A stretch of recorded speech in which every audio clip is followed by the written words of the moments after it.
Reka twongere tubasuhuze nanone kandi tubahe ikaze bakunzi ba uburyo YouTube channel, aho muherereye hirya no hino, aho ufunguye iyi video uherereye aho ariho hose uri uw'ingenzi cyane. Reka twongere dusabe wowe utarakora subscribe ku buryo TV ko wakora subscribe kugira ngo nawe ujye urushaho kubana natwe umunsi ku wundi. Guys, tudatinze uyu munsi tugiye kugaruka nanone kuri Battle Steed, aho tugiye kukwereka ni gute wakora update ya Battle Steed. Nk'ibisanzwe uraza kuba wabitse imfunguzo zawe private key, hanyuma ufate application ishaje ya Battle Steed uyikorere uninstall, uyivane muri telefone yawe.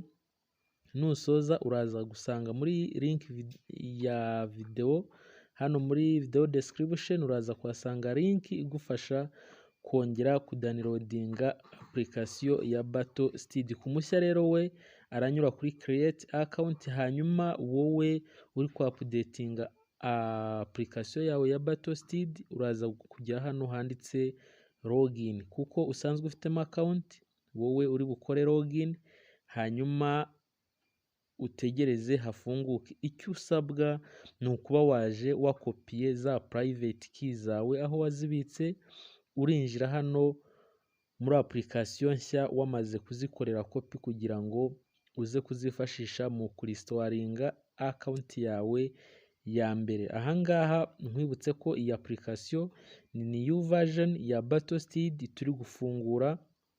Twamaze gukuramo application ishaje, dushyizemo application nshya, hanyuma turakora login. Numara gukora login, icyo bari bugusabe ni za private key, za mfunguzo wahawe igihe wafunguraga Battle Steed. Guys, murabona ko hano bahise bakubaza ngo private key or mnemonic.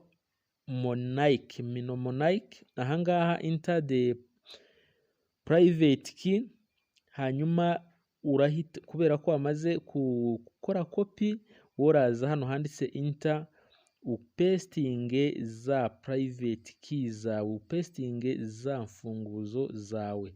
Urahita upestinga muri hano muri uyu mwanya kugira ngo uristoringe account yawe, hanyuma nusoza gukora paste nta kindi uri bukore, urareba hano hasi handitse next step aba ariho ukora. Uraza hano handitse next step aba ariho ukirika kugira ngo ukomeze urebe account yawe ko wayigarura, cyangwa se wagera kuri dashboard wari usanganywe, wagera kuri coin wamaze guclaiminga. Guys, ukimara kugera hano kuri next step barahita bakubaza password. Guys, wibuke ugifungura Battle Steed account baguhaye private key, hanyuma banagusaba gukora password y'imibare 6. Set wallet password at least 6 digit. Hano urashyiramo ya password yawe wakoresheje y'imibare 6. Nizere ko uyibuka, nizere ko wayibitse neza. Ibi twabivuzeho muri video ibanza ikwereka uburyo ufungura account muri Battle Steed. Hanyuma numara gushyiramo iyo password yawe igizwe n'imibare 6, uraza hano hasi handitse confirm, ukore confirm, wemeze, ubyemeze ibyo umaze gushyiramo.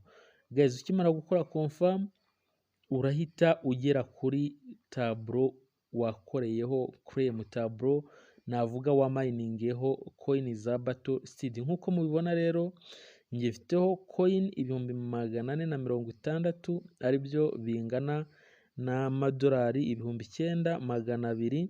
hanyuma nawe ufite coin kuri balance yawe bitewe n'izo wakureminze, ushobora kuba urengeje izi coin 460 bitewe n'abantu watumiye.